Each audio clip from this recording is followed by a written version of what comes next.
Bonjour et bienvenue, Jean-François Sénéchal, votre prof d'éthique. Bienvenue à votre cours d'éthique, à votre podcast hebdomadaire.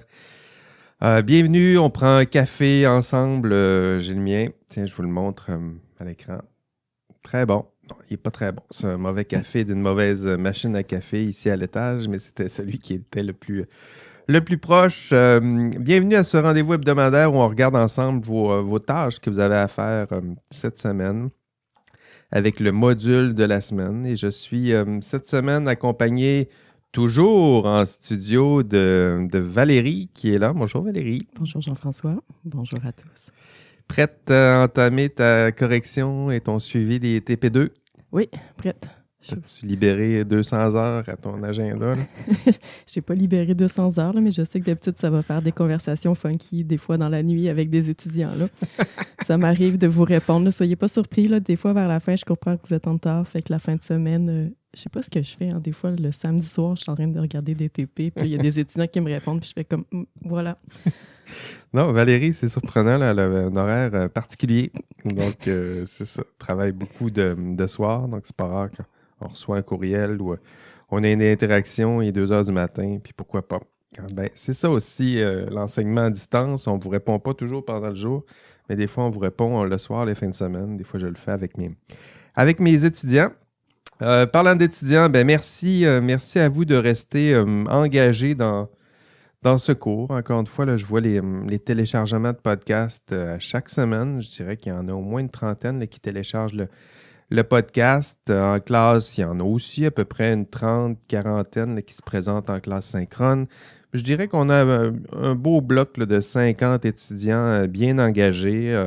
Ben, merci de le faire. Juste votre engagement, là, je dirais que ça a des répercussions aussi sur les autres étudiants. Donc, même s'ils ne sont pas nécessairement autant engagés que vous, je suis sûr que ça rend le cours plus vivant et agréable pour eux aussi là, de voir ça, là, cette passion-là partagée. Merci de faire tout ça, là, surtout dans le contexte qui est délicat en ce moment, là, de mettre tous ces efforts pour donner un peu de vie à ce cours. Suivi, deuxième dossier, suivi concernant mon offre de cours en classe. Rappelez-vous, 182 étudiants inscrits. J'ai trouvé une classe pour accueillir 25 étudiants et je vous avais demandé de m'écrire un courriel et que les premiers 25 pourraient assister au cours, du moins c'était la promesse. Le résultat de tout ça...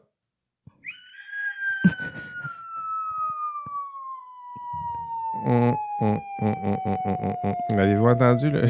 Oui. Bon. C'est déprimant. Ben, c'est pouette, là. C'est-à-dire que j'ai eu 2 étudiants. Une chance, je vends pas des billets. 2 étudiants qui m'ont fait signe. Donc, il y en a 2 qui sont intéressés pour l'instant. Là. Je me dis... là, je me sens un peu comme l'acteur, tu sais, le mime là, avec Marc, comment il s'appelle, Ruffalo, l'acteur oui. Là, qui regarde au loin, là, qui regarde l'horizon un peu triste et un peu seul. Là, je me sens un petit peu... C'est pas Marc Ruffalo, mais si tu parles de celui-là avec pour Narcos, c'est ça? Celui qui fait... c'est pas Marc Ruffalo, en tout cas, l'acteur de Hulk là, dans Avenger qui regarde un peu au loin. Je me sens un peu comme ça. Donc, en même temps, c'est pas bien grave. Là, je veux dire, je m'en fais pas du tout avec, avec ça. C'est-à-dire que s'il n'y en a pas plus, si ça ne vous intéresse pas plus que ça, si vous avez pris vos aises et vos habitudes, puis tout à coup, ça ne vous tente pas nécessairement de retourner sur le campus pendant cette session, moi, j'y vois aucun problème et je vais m'ajuster. Mais je me dis que peut-être que vous n'avez pas eu assez de temps pour signaler votre intérêt. Donc, je vais vous laisser encore une semaine là, pour me faire signe et m'écrire. Écrivez-moi à mon adresse courriel jean-françois.sénéchal.1@ulaval.ca. Puis dites-moi si ça vous tente de venir en classe avec nous pour partager, pour clore ce cours éthique et professionnalisme en classe. Puis sinon, comme je vous le disais, on fera autrement. Au pire, j'inviterai les 2 là, venir en studio, au bureau, on s'installera des plexiglas, puis on se trouvera une autre façon de vous rencontrer, de vous donner accès au campus. Mais idéalement, là, si on pouvait avoir une vingtaine d'étudiants en classe, ce serait le fun. Donc, je vous invite, si ça vous tente, de sortir un peu de votre cocon un peu et revenir faire votre tour sur le campus. Ce sera le 6 avril prochain. Écrivez-moi à jean-françois-sénéchal.1ulaval.ca. Et je vous redonne des nouvelles la semaine prochaine là, pour voir s'il y en a d'autres qui m'ont fait signe. Troisième dossier, bravo pour vos examens de mi-session. Donc, les notes sont assez bonnes. C'était la première fois que je testais, je le disais un peu dans notre avant-match. Là. C'était la première fois que je testais cet examen-là de mi-session. Je voulais un peu répartir. Avant, je donnais seulement un gros examen. À la fin de la session, je voulais mieux répartir les points, le risque, vous faire travailler un peu plus uniformément pendant la session, éviter de réduire le stress aussi d'un examen final. Mon examen final, l'été, il vaut 45 points. C'est très risqué, je dirais, et je le sais, là, mais un examen à distance, des fois, il faut avoir au moins la validation une fois par session que les étudiants qui sont en classe sont effectivement capables de réussir l'examen. À distance, il y a toujours cette inquiétude-là. Qui est vraiment la personne à distance qui répond à l'examen? Ça, c'est difficile de le faire en direct, sans le direct plutôt. Donc, c'est la première fois que je testais cet examen de mi-session. Les questions, c'était la première fois que je les posais de cette façon-là. La formule aussi, donc complètement à distance, avec beaucoup de liberté pendant la semaine pour choisir votre moment préféré pour faire des parties d'examen. Un peu de temps pour chaque partie, tout ça, ça semble faire votre affaire. N'hésitez pas, là, je le disais aussi à l'avant-match, n'hésitez pas à m'écrire si jamais vous avez des rétroactions, des corrections, des suggestions à faire. Le but, là, c'est d'améliorer aussi la formule d'ici l'examen final, puis améliorer aussi l'examen de mi-session pour vos futurs collègues là, qui bientôt vous suivront. Donc, c'est le moment là, de me faire signe. Attendez pas l'évaluation de cours. Vous pouvez m'écrire, vous pouvez l'écrire même sur les forums, mais vous pouvez m'écrire aussi si jamais vous avez besoin d'un contexte plus confidentiel pour faire ce genre de suggestions-là. Donc, les examens, là, je vous le rappelle, en fait, c'est un bon test là, pour savoir à quoi ressemble l'examen final. Je dirais que la forme puis le contenant, là, ça ressemble un peu, même la façon que j'ai choisi mes questions. Vous le voyez un peu. Je m'inspire beaucoup et là, vous en avez été témoin des objectifs de chacun des modules. Donc, pour chaque module, il y a des objectifs. Puis pour faire des questions, je conçois mes questions en me disant quelles questions je pourrais leur poser pour valider qu'ils ont effectivement atteint les objectifs de chacun des modules. Donc, l'examen final, ça ressemblera à ça. C'est juste qu'il y a à peu près, 3, 4 objectifs par module sur 12 modules. Ça fait beaucoup d'objectifs à avoir atteint, mais en même temps, si vous avez fait votre boulot, à chaque module, il y a toutes sortes d'exercices que je vous suggère pour vous-même vous exercer à atteindre ces objectifs. Les questions de forum, vous avez vu, hein, les questions de forum, c'est aussi des questions pour vous pratiquer à atteindre certains des objectifs. Puis vous l'avez vu, il y avait des questions qui ressemblaient curieusement à des questions que j'avais déjà posées sur les forums. Donc, pour vous, là, vous inspirer de vos propres réponses. Je vois qu'il y en a qui ont aussi fait ça. Ça vaut la peine là, de s'exercer, de le faire sérieusement dans les exercices formatifs. Quand vous arrivez dans les exercices plus ou les évaluations sommatives, vous êtes mieux outillé pour répondre à ces questions-là. Et pour l'examen final, pour les instructions, rassurez-vous, là, je vais tout vous refaire un rappel d'ici l'examen final. Donc là, je le mentionne vaguement, là, mais d'ici l'examen final, je vais prendre le temps de vous, comme j'avais fait avec l'examen numéro 1, vous l'expliquer, la formule, à quoi ça va ressembler, les délais, chaque partie, de combien de temps vous allez disposer. Donc tout ça reviendra dans les instructions dans les prochaines semaines. Dernier dossier, rappel la semaine prochaine. Donc ça vient vite. C'est la semaine prochaine. Conférence de l'OIQ. Donc, si pour vous, vous vous dirigez vers cette profession, qui est la profession d'ingénieur, l'Ordre des ingénieurs sera ici, en fait, il ne sera pas ici du tout, il sera sur Zoom. La semaine prochaine, ce sera le 23 mars, tout de suite après notre enregistrement de cours, là, au tournant de 14 heures peut-être. Et une conférence de Julie Blanchard qui vous indiquera, qui vous instruira de ce que vous devez faire là, d'ici à ce que vous obteniez votre titre, plein titre d'ingénieur. Donc, comment faire pour avoir accès à la profession, comment faire pour déjà être un candidat à la profession d'ingénieur. Donc, ce qu'on appelle les CPI, anciennement les ingénieurs juniors. C'est pour vous, là. Donc, si vous ne dirigez pas vers cette profession-là, je vous suggère vivement de ne pas être présent à ce Zoom. Là, on en a assez. Celui-là, vous pouvez l'éviter.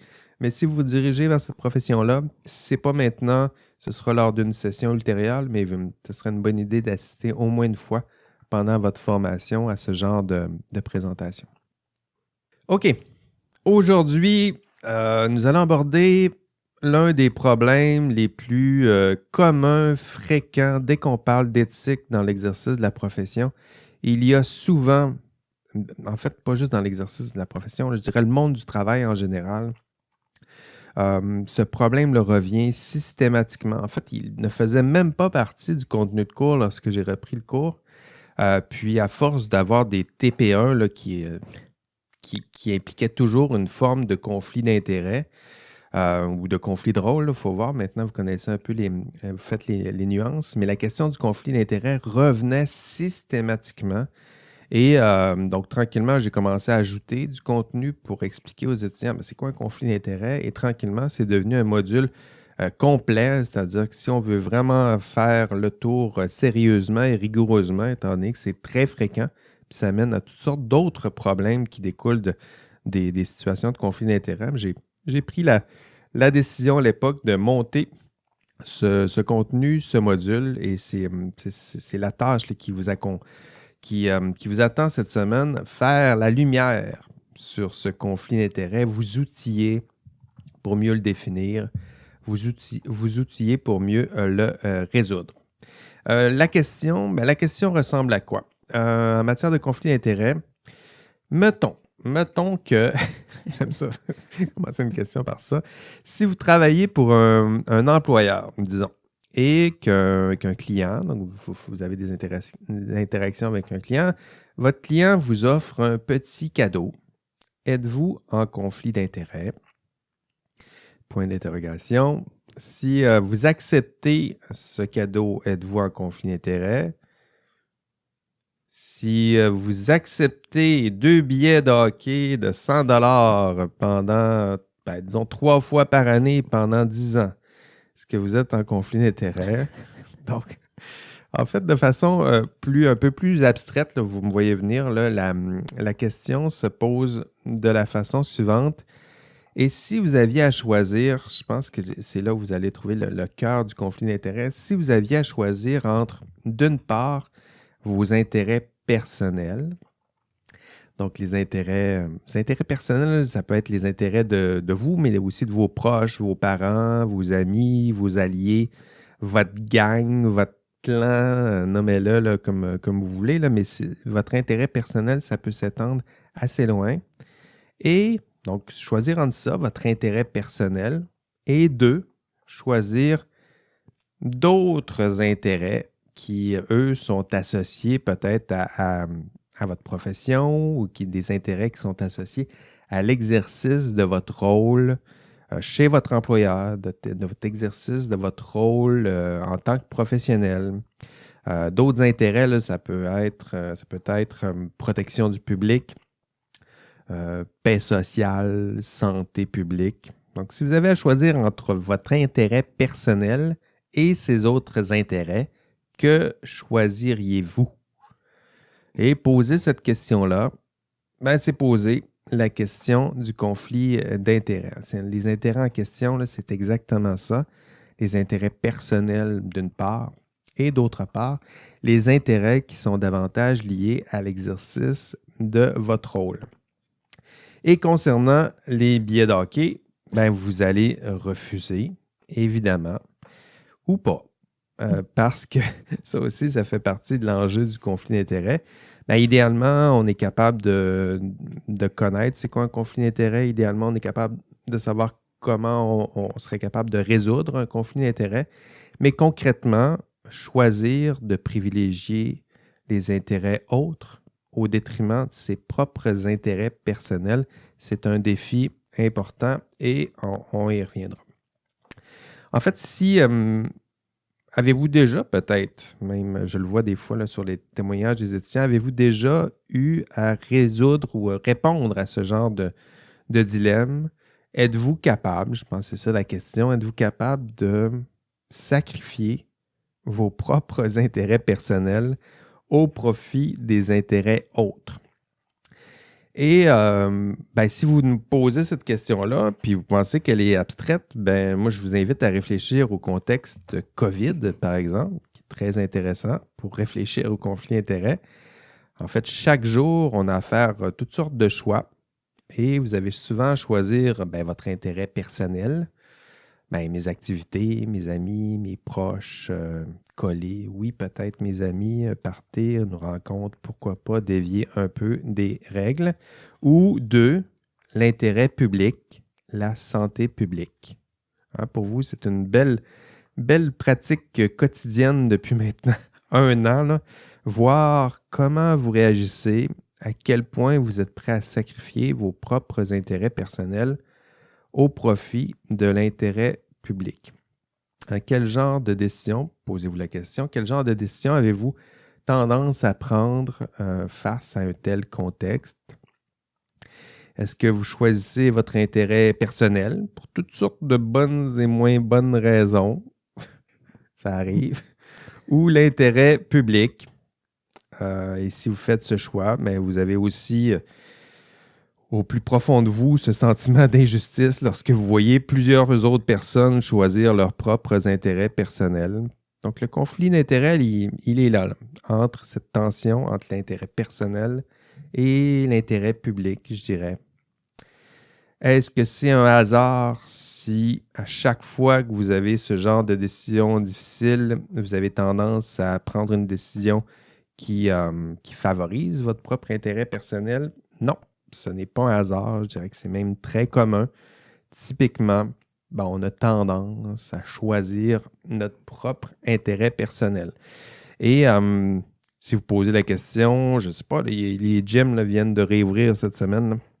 Si vous leur demandez, il y a 3 mois, pour ou contre l'ouverture des gyms, puis la personne est propriétaire d'un gym, la personne risque fort de vous dire que ça urge que les gyms ouvrent. Pourquoi? Qu'est-ce qui se tapit derrière tout ça? Là? C'est l'intérêt personnel aussi. Je veux dire, si vous ne fréquentez pas les gyms, si vous n'avez pas un gym, tout à coup, ça devient un peu moins urgent et tout à coup, l'intérêt public peut prendre plus de place. Mais si vous êtes personnellement impliqué, vos sous, votre argent, votre retraite est investi là-dedans, puis on ne veut pas réouvrir. Pourquoi? Pour l'intérêt public. Gageons que vos intérêts personnels risquent de prendre le dessus et avec raison. Il faut bien voir le caractère humain qui se cache derrière ce fameux conflit d'intérêts.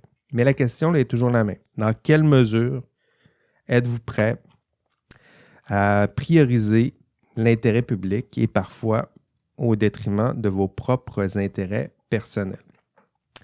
Ces notions-là, je vous les explique très, très abstraitement, là, mais vous en aurez besoin là, dans vos TP2. Là. Bientôt, vous allez les résoudre. Là, j'en ai vu plusieurs d'ailleurs, des TP1, où on parle à peine masqué de certaines situations où on a des conflits d'intérêts. Pour vous, aujourd'hui, soyez attentifs, écoutez bien, parce qu'il y aurait des notions et des éléments de réponse et de résolution de problèmes qui seront très importants pour vous. Je me rappelle, je pense que j'en ai parlé aussi lors du dernier enregistrement, mais un étudiant me demandait, après avoir passé son TP1 à travers la grille de Legault, puis tout à coup, il arrive à la fin, puis il dit c'est-tu normal qu'à la fin, la décision qu'on prend, ça me semble que ça ça fait plutôt notre affaire, la décision. Est-ce qu'il y a un problème au fait que la décision avantage vraiment celui qui prend la décision? Mais poser cette question-là, c'est aussi poser la question du conflit d'intérêts. Lorsqu'une personne exerce son jugement et tente de prendre la meilleure décision possible, si, curieusement, la décision fait exactement l'affaire du décideur, on se posera toujours cette question-là. Est-ce que son jugement était neutre, objectif, vrai, bon, ou est-ce qu'il n'a pas été vicié, orienté, guidé par son propre intérêt personnel? Hein, c'est tentant de choisir son propre intérêt personnel. Et d'ailleurs, Legault, il pense à ce critère-là dans la grille. Il y a le critère d'impartialité. Là, c'est un peu dans cette direction-là là, qui le pointe. Là. C'est-à-dire que est-ce que votre décision elle est impartiale ou elle est partiale? C'est-à-dire que la personne qui prend la décision, elle est partie prenante. Donc, comment faire pour accroître l'impartialité de cette décision-là, malgré le fait que vous êtes partie prenante? Parce que c'est souvent le cas. Hein. On tente d'exercer, de prendre les meilleures décisions possibles, mais on fait aussi partie du problème. On fait partie des parties prenantes et ça peut être très tentant de juste prendre des décisions qui favorisent votre propre intérêt personnel. Donc, soulever cette question-là, c'est aussi poser la question d'un risque. C'est un risque éthique. Le risque en question, c'est le risque qu'une personne, lorsqu'on lui demande d'exercer son jugement, le risque, c'est que cette personne-là privilégie un peu trop son propre intérêt personnel et au détriment de quoi? Bon, au détriment de l'intérêt public, de son rôle, de la réputation de sa profession. Donc, ces questions-là, là, je les résume, je les tords et je les défais de toutes les manières, là, mais c'est la question centrale qui est au cœur du module 9 sur le conflit d'intérêts. Donc, votre ordre professionnel, peu importe votre ordre professionnel, je parlais de l'ordre des ingénieurs, là, mais dans n'importe quel ordre professionnel, il y a toujours le fameux critère de désintéressement. Désintéressement, c'est exactement ce vers quoi on pointe, là, se départir de, ou être capable, du moins, on vous demande de faire cet effort-là, de sacrifier une partie de votre intérêt personnel. Le désintéressement, c'est ce que ça veut dire. C'est pas que ça vous ennuie, c'est plutôt le fait qu'on vous demande de prendre votre intérêt personnel et de prendre une certaine distance par rapport à cet intérêt personnel. Typiquement, votre ordre va vous demander d'éviter les situations de conflit d'intérêts et vous allez le voir dans l'enregistrement de cours que c'est compliqué d'éviter tous les conflits d'intérêts. Souvent, on fait partie du problème, on se fait des amis, on se fait des ennemis, les milieux sont petits, on se fait offrir des cadeaux, on reçoit des avantages personnels. Des fois, c'est possible de tirer profit plutôt de notre rôle pour aller chercher quelques avantages personnels. Donc, ces situations-là sont nombreuses et de vous demander à tout prix de les éviter, c'est risqué. Parce que si on vous demande de les éviter à tout prix et que vous êtes toujours pris en situation de conflit d'intérêts, gageons que vous risquez de les taire, de ne pas en parler, de les cacher. Et ça, ce sera pire. Donc, dans le cours le module, c'est ce qu'on va plutôt viser, c'est accroître votre capacité à identifier une situation où il y a conflit d'intérêts et à résoudre ces conflits d'intérêts. Et ça, c'est possible. Donc, ce que votre ordre professionnel vous demandera, c'est le désintéressement. Donc, choisir consciemment de vous distancier de vos propres intérêts personnels. Pourquoi? Pour vous assurer de servir davantage les intérêts du public. Est-ce que vous en serez capable? La question reste entière. C'est pas rien là, ce qu'on vous demande de faire. Là. D'ailleurs, soyons assez honnêtes. Soyons honnêtes, totalement honnêtes plutôt. Nous avons tendance, je vais le formuler comme ça, puis j'ajouterai votre prof aussi. Nous avons tendance à privilégier nos propres intérêts personnels. Je crois que c'est humain, hein, protéger nos avantages, nos privilèges sur nos proches, sur nos alliés, nos amis, nos semblables aussi. Donc, les gens qui nous ressemblent physiquement, moralement aussi. Notre famille, ceux qu'on aura identifiés comme étant notre clan. Un peu comme dans la culture populaire, les Stark, tiens. Le clan des Stark qui se défend, c'est sûr, ça se tient serré, mais on voit ça aussi dans les films de mafieux, par exemple, les Sopranos, les Corleone. Hein? On se tient ensemble, c'est notre clan, et on va favoriser toujours les intérêts personnels. Ici, c'est des personnels étendus, mais c'est humain, c'est même touchant, c'est normal. Mais curieusement, pourtant, votre ordre vous demande un geste extraordinaire. Puis c'est peut-être là où on n'en parle pas assez. Là. Ce qu'on vous demande, c'est un geste extraordinaire. C'est-à-dire qu'on vous demande de mettre vos propres intérêts personnels un peu de côté, de choisir de servir d'autres intérêts, l'intérêt public. J'en parlais plus tôt. La protection du public, privilégier la paix sociale, la sécurité publique au détriment de nos propres intérêts personnels, choisir la santé publique. Ah, là, j'ai une mise à jour. Là. On va la faire plus tard, la mise à jour. Merci Windows de me déranger, c'est super agréable. Donc, protection publique, ouais, c'est ça. Comment choisir davantage? C'est la hauteur des ambitions annoncées par votre ordre et de la difficulté. Mettre de côté vos propres intérêts personnels pour choisir de servir le public, la santé publique, la paix sociale, tout ça. Hein, quand on parle de super-héros, super-héros ordinaire, ça peut ressembler à ça. Là. Sacrifier son propre intérêt personnel au profit d'intérêts supérieurs. On va les formuler comme ça. Choisir la protection du public, l'intérêt public et parfois au sacrifice de votre propre intérêt personnel. Le module 9 est exclusivement consacré à ce thème, le conflit d'intérêts.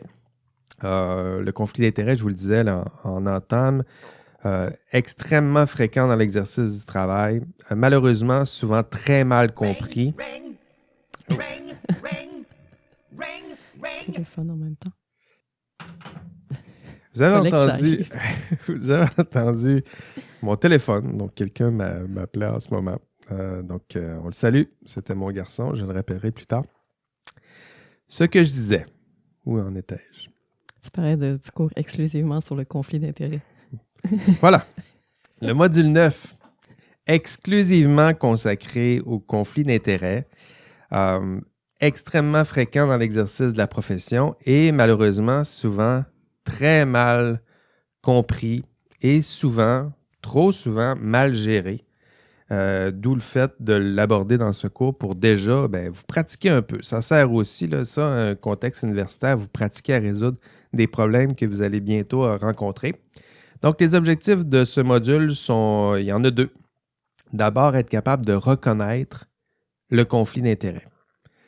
Donc, le définir, être capable de l'identifier, le reconnaître lorsqu'il se présente sous ses différentes formes, admettre son existence, hein, le reconnaître lorsque vos collègues sont concernés, lorsque vous êtes concerné.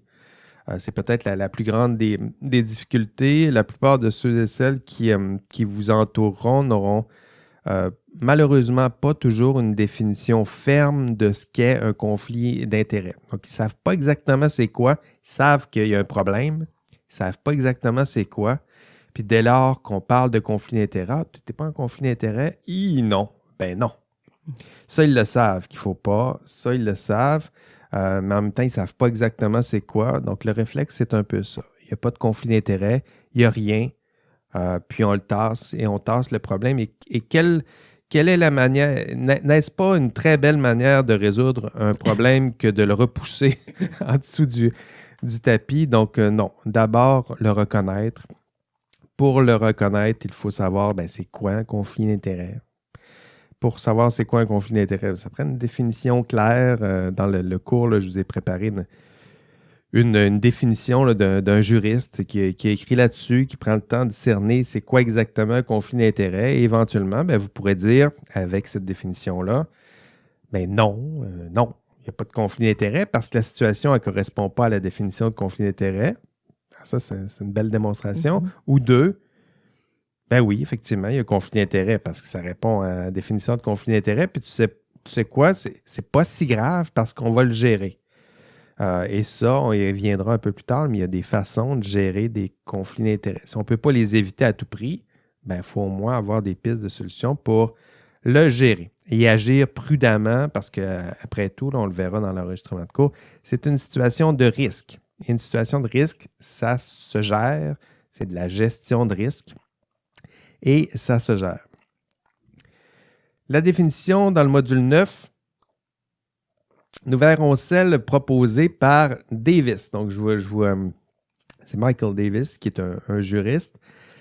Pour lui, il la décortique en 3 composantes. Donc, déjà, là, je vous donne les 3 ingrédients.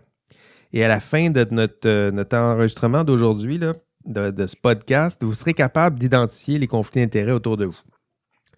Bon, en fait, je vais faire un tour rapide, là, donc je vous invite à réviser quand même l'enregistrement de cours, mais je dirais qu'il y a 3 ingrédients. OK? Si vous voulez savoir si vous êtes en conflit d'intérêts, 1, le premier ingrédient, il doit y avoir l'exercice d'un jugement. Donc, s'il n'y a pas d'exercice du jugement, il n'y a pas de conflit d'intérêt. En fait, le conflit d'intérêt là, est soulevé lorsque le jugement d'une personne est évalué ou risque d'être contesté. J'en parlais un peu dans mes exemples.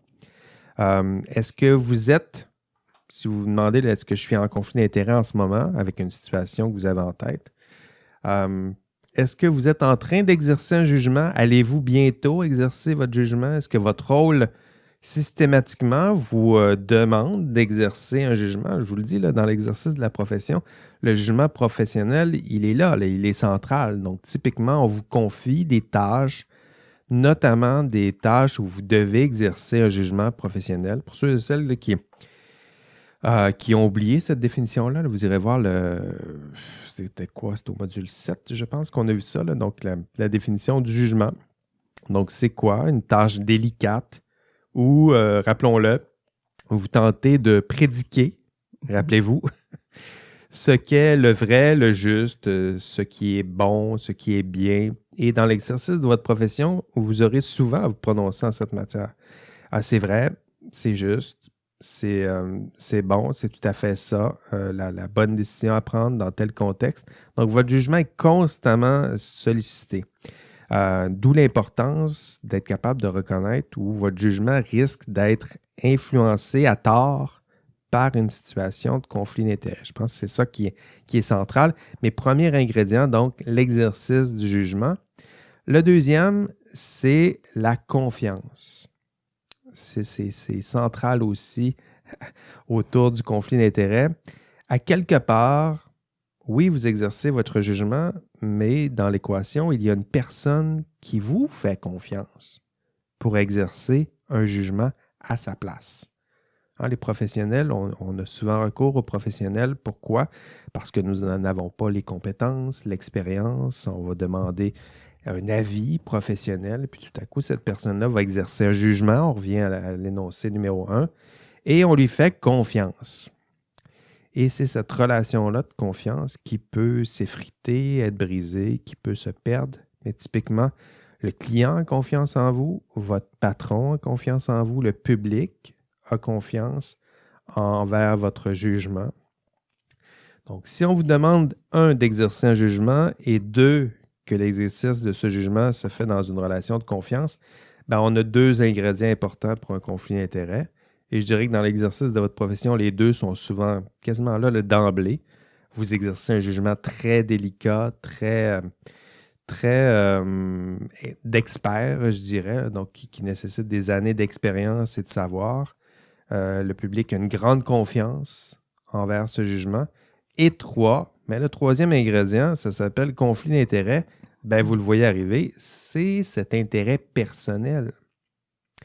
C'est cet intérêt personnel qui risque d'influencer votre jugement.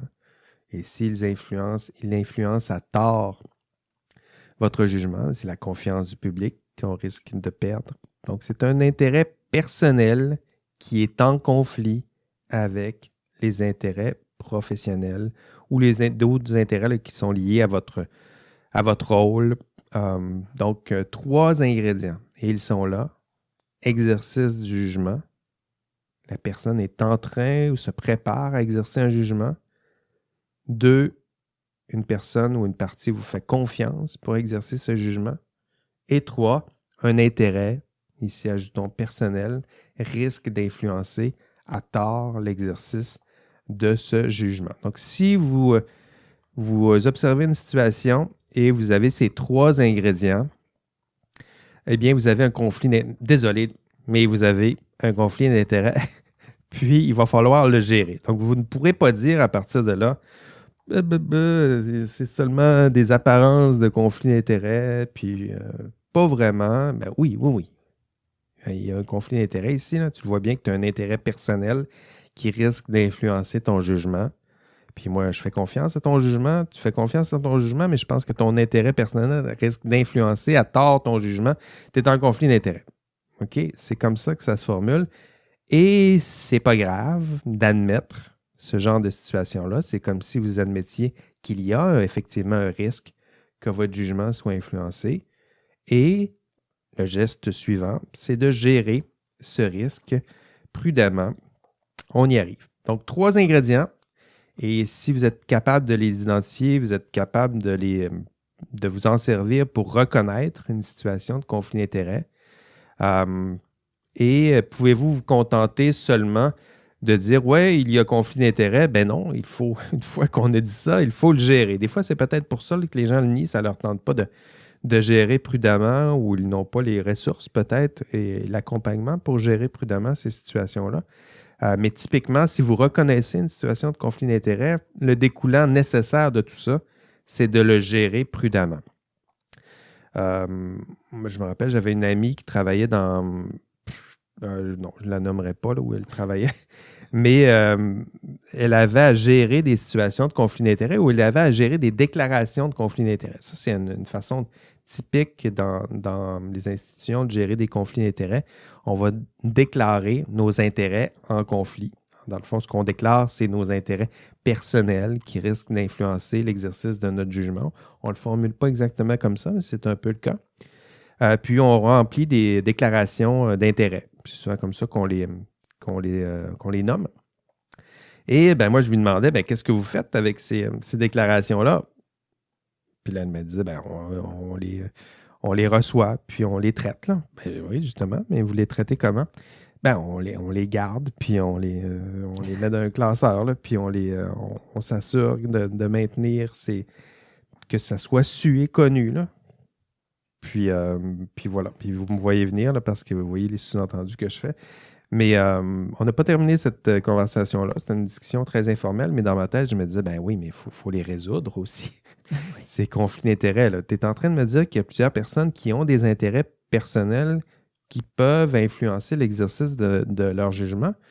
Il faudrait résoudre ce problème-là, parce que sinon, plus tu accumules des dossiers, plus tu accumules de risques potentiels que justement ces employés servent leur propre intérêt personnel ou que leurs intérêts personnels influencent démesurément peut-être l'exercice de leur jugement. Donc, oui, reconnaître, l'identifier, c'est un des premiers objectifs de ce module, être capable de reconnaître les conflits d'intérêts, de les identifier, mais aussi de les résoudre.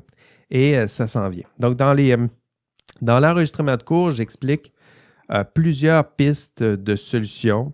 Plusieurs pistes sont préventives. Préventives, là, en matière de conflit d'intérêts, c'est lorsque vous n'êtes pas encore en train d'exercer votre jugement, ou vous travaillez dans un milieu, puis vous savez qu'éventuellement, vous aurez à exercer des jugements délicats, choisir des soumissions, par exemple, ou faire des appels d'offres, puis rentrer dans ce processus-là. Puis, vous connaissez des personnes, vous avez des intérêts personnels dans ce domaine-là. Donc, vous voyez que ça s'en vient, là, et il faut résoudre de façon préventive ou se préparer à résoudre ce genre de problème. Donc ça, c'est les mesures préventives. Les mesures correctrices, vous en verrez, il y en a d'autres, des solutions correctrices.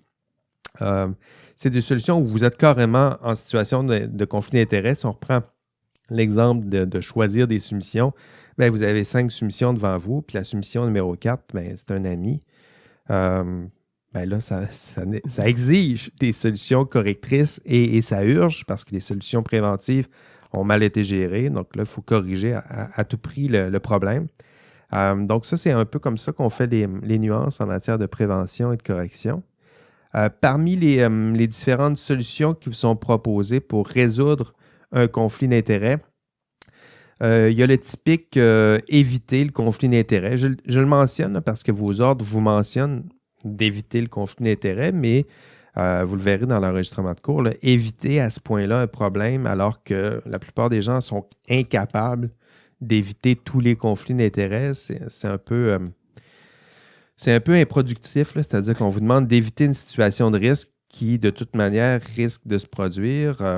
Donc, je préfère les autres, mais en même temps, je vous le dis, là, idéalement, si vous pouvez éviter tous les conflits d'intérêts, ça règle bien des problèmes. Mais ce que je vous dis aussi, c'est que vous risquez de ne pas être capable d'éviter tous les conflits d'intérêts, d'où l'importance des autres pistes de solutions.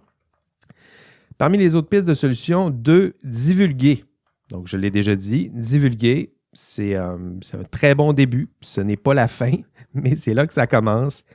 La déclaration de conflit d'intérêt ou la déclaration d'intérêt en conflit, c'est des façons de le nommer, mais je dirais que c'est le départ. Le dire, vous êtes dans un CA, puis tout à coup, vous avez une décision délicate à prendre, puis vous pensez que vos intérêts personnels peuvent influencer la décision, bien, vous le dites.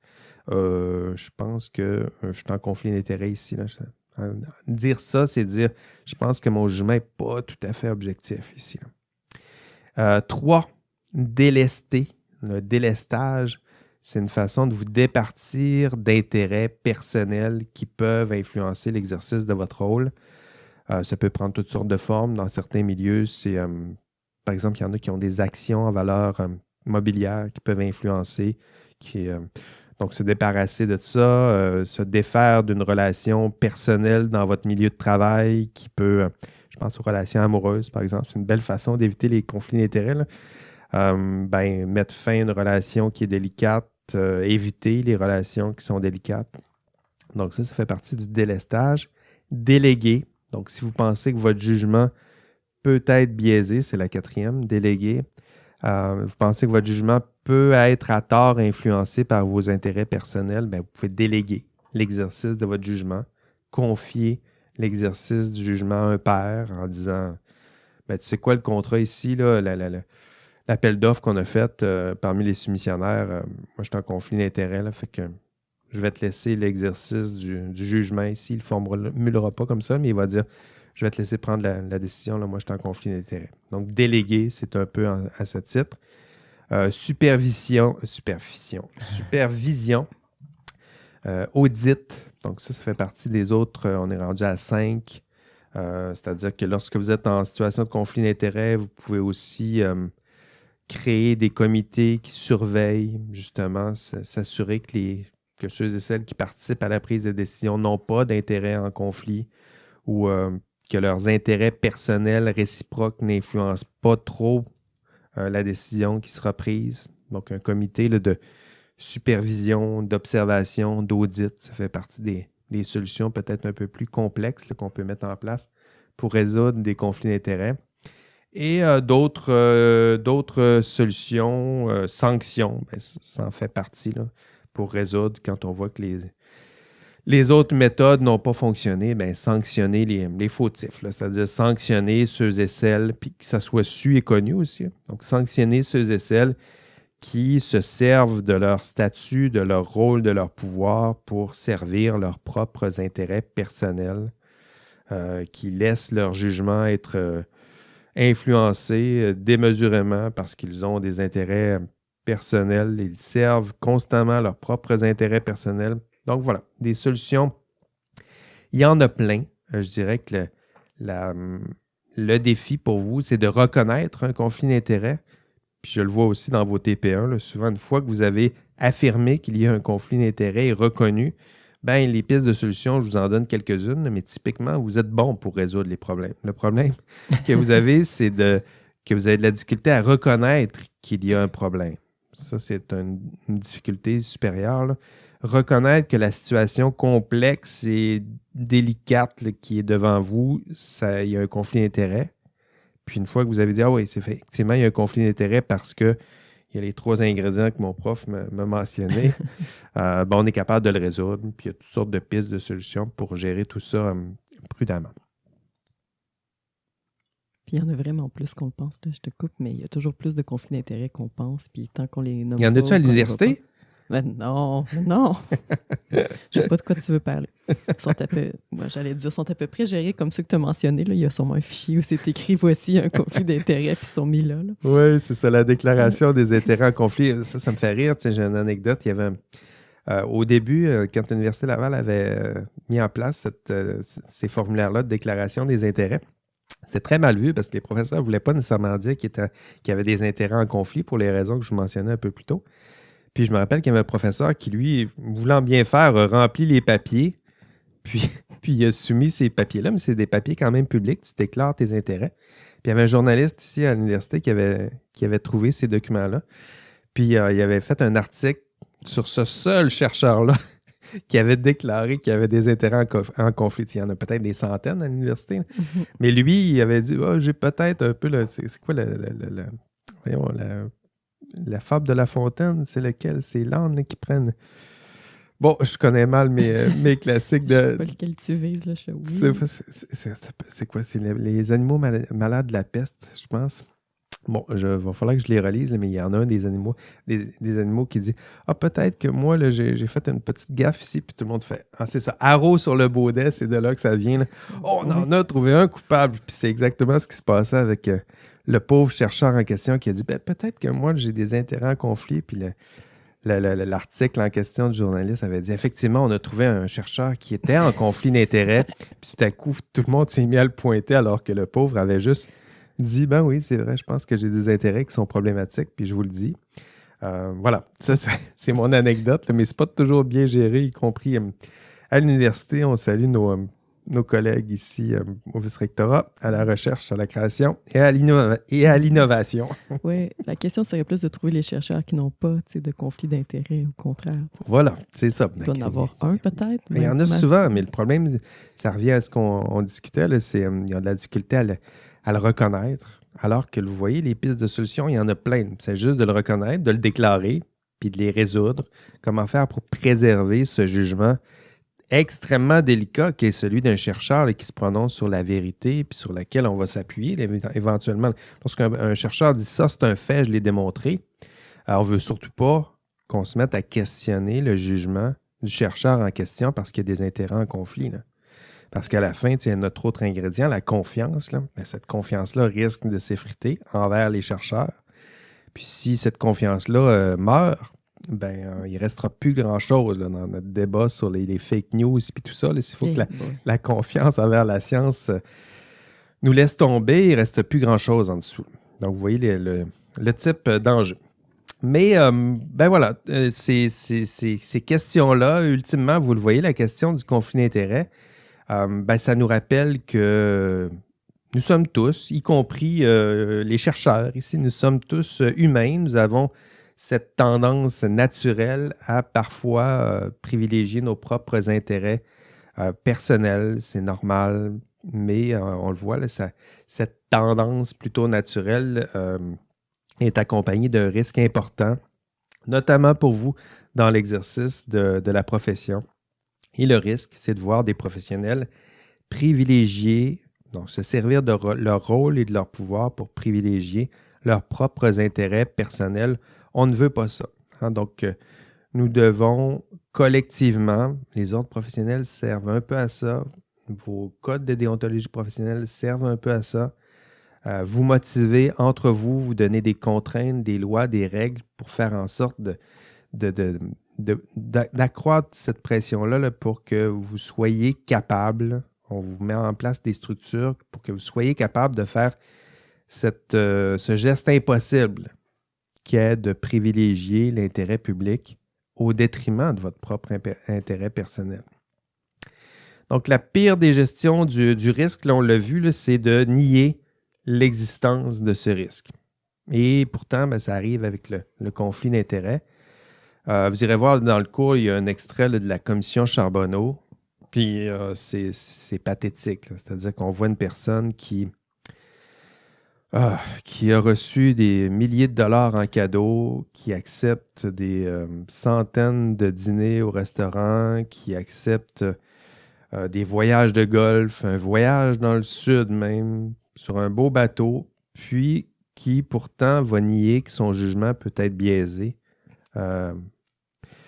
Ce client-là lui paye toutes sortes de belles choses. Je vous en ai fait la liste. Là, puis à la fin, on demande au professionnel en question, penses-tu que ça peut influencer ton jugement? Est-ce que tu penses que tu es correct encore là, pour prendre des décisions délicates, difficiles lorsque ce client-là est influencé, est concerné?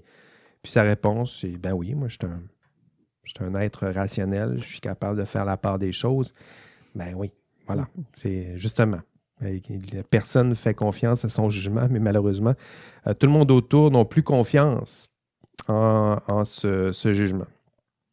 Donc, ça, c'est un symptôme. Là. Il y a plusieurs études, d'ailleurs, qui démontrent que nous sommes capables, je pense que c'est un exemple intéressant, là, vous irez voir, nous sommes capables de reconnaître qu'il y a des risques éthiques. D'ailleurs, je vous parle de conflits d'intérêts. Donc, vous voyez bien là, qu'il y a un risque, mais le problème, c'est qu'on est capable de reconnaître des risques pour les autres, mais pour soi, ça devient plus compliqué. Là. Donc, certains risques existent, mais pour les autres. Pour soi, on a de la difficulté à reconnaître que notre jugement peut être trompé de plusieurs façons lorsque votre propre intérêt personnel est en jeu. Dans le cours, vous irez voir, on parle du biais d'optimisme, par exemple, qui est une façon de bien le nommer et de le documenter. Là. C'est-à-dire qu'un sujet se juge, merci. Un sujet se juge moins exposé à la plupart des... se juge en plus, je l'ai écrit. Le sujet se juge moins exposé à la plupart des risques qu'il reconnaît pourtant à autrui. Donc, ça vous parle aussi. Il faut que ça vous parle aussi, sinon je perds mon temps. C'est-à-dire que vous vous sentez moins exposé à la plupart des risques que vous reconnaissez pourtant pour autrui. Hein? Dans les dernières minutes, je vous ai expliqué le conflit d'intérêts. Puis, gageons là, que vous m'avez écouté passionnément puis que vous vous êtes dit, c'est vrai, il y a un risque. Puis c'est vrai que c'est ça. C'est vrai que les gens peuvent être en conflit d'intérêts, puis c'est vrai que ça peut influencer leur jugement, mais gageons aussi que vous pensez peut-être à tort que votre propre jugement, lui, résistera peut-être mieux à une situation de conflit d'intérêts. Mais ce que je veux vous rappeler, c'est que, attention, ben vous aussi, vous êtes à risque. Et ma présentation d'aujourd'hui, là, vise notamment ce biais d'optimisme-là. Là, en vous révélant ce biais-là, mon intention, c'est que vous reconnaissiez, vous aussi, que vous êtes à risque, puis que vous mettiez que vous fassiez en sorte que vous réduisiez ce risque. Donc ça, c'est l'objectif là, qui se cache derrière tout ça. Autre biais dont nous allons discuter dans l'enregistrement, le biais de la tâche aveugle. Celui-là, c'est le plus méta des méta. Là. C'est-à-dire que nous avons tendance à ignorer nos propres biais cognitifs à l'œuvre. Donc, même si je vous donne un cours sur les biais cognitifs, quand on est personnellement impliqué, on a tendance à nier nos propres biais cognitifs personnels à l'œuvre. Donc, on reconnaît qu'il y a des biais chez notre entourage, chez les autres. Mais ces biais-là, on se sent un peu plus à l'abri que les autres. Donc là aussi, attention, oui, vous aussi, vous avez des biais. Et pire, vous avez tendance à ignorer vos propres biais à l'œuvre dans l'exercice de votre décision. Donc pour le conflit d'intérêts, c'est un peu ça. Vous reconnaissez que vos intérêts personnels peuvent influencer à tort votre jugement, votre prise de décision. Mais concrètement, sur le terrain, bien, vous aurez peut-être tendance à nier ce propre biais-là lorsque vous serez personnellement impliqué, lorsque vos propres intérêts personnels seront impliqués. Donc, le conflit d'intérêts, facile à résoudre, facile de le voir chez les autres, difficile de le reconnaître chez soi et surtout, en plus, difficile d'agir lorsque nous sommes personnellement impliqués. On a tendance à protéger nos propres intérêts personnels et malheureusement, parfois au détriment des autres intérêts. Et quels sont-ils?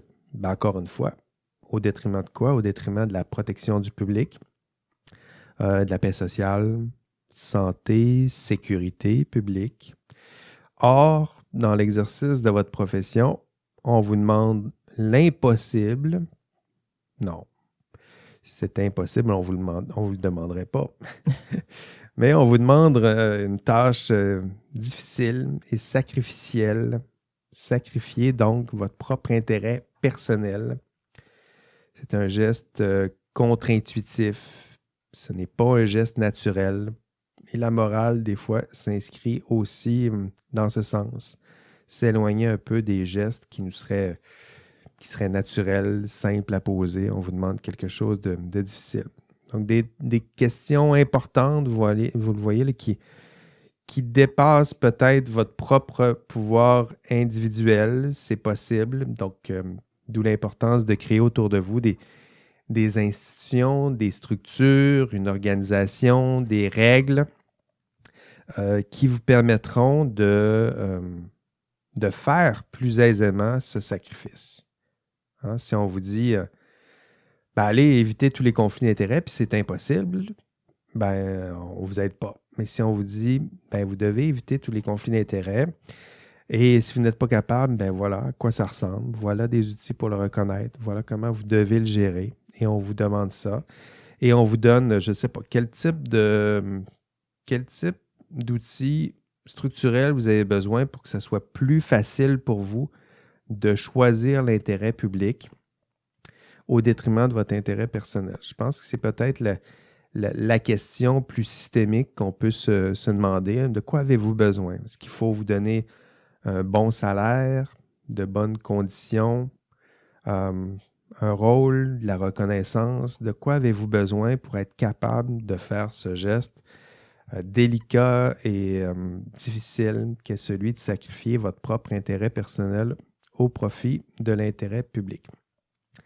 Est-ce qu'on peut se contenter de vous demander d'éviter le conflit d'intérêts ou est-ce qu'on doit plutôt vous fournir les outils, le contexte nécessaire pour identifier le conflit d'intérêts et pour le résoudre plus aisément, pour le gérer plus prudemment? Je pense plutôt que c'est dans cette voie qu'il faut s'engager. Donc voilà, ce sont les thèmes gorgée de café. Ce sont les thèmes que je souhaite aborder avec vous dans ce module 9. On en a fait un bout aujourd'hui, vous l'avez vu. Donc, à la fin, vous devriez être capable de définir la notion de conflit d'intérêt. Donc, plus jamais, si je vous dis « est-ce qu'il y a conflit d'intérêt », vous ne pouvez plus répondre « il y a apparence de conflit d'intérêt ». Non. Est-ce qu'il y a conflit d'intérêt? Oui, vous faites la démonstration ou non.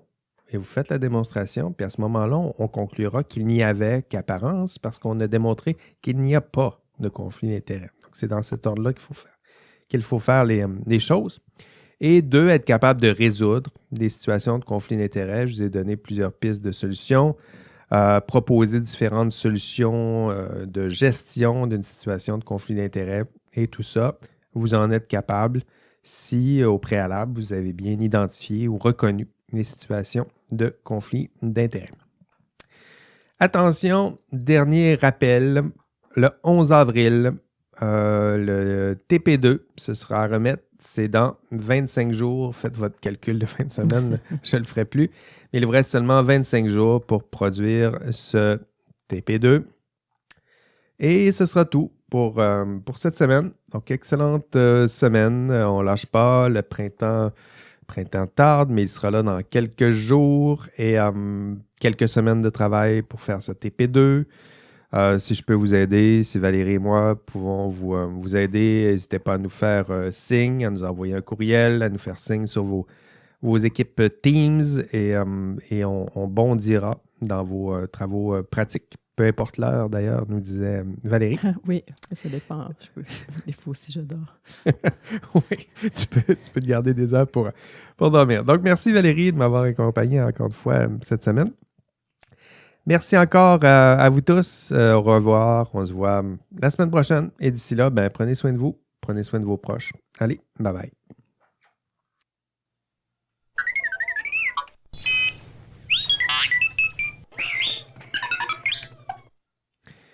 Bonjour à vous. L'indice cette semaine est Michael Davis. Donc, c'est ce juriste qui nous propose cette définition du conflit d'intérêts. Donc, cette semaine, le mot est, ou l'indice plutôt, est Michael Davis.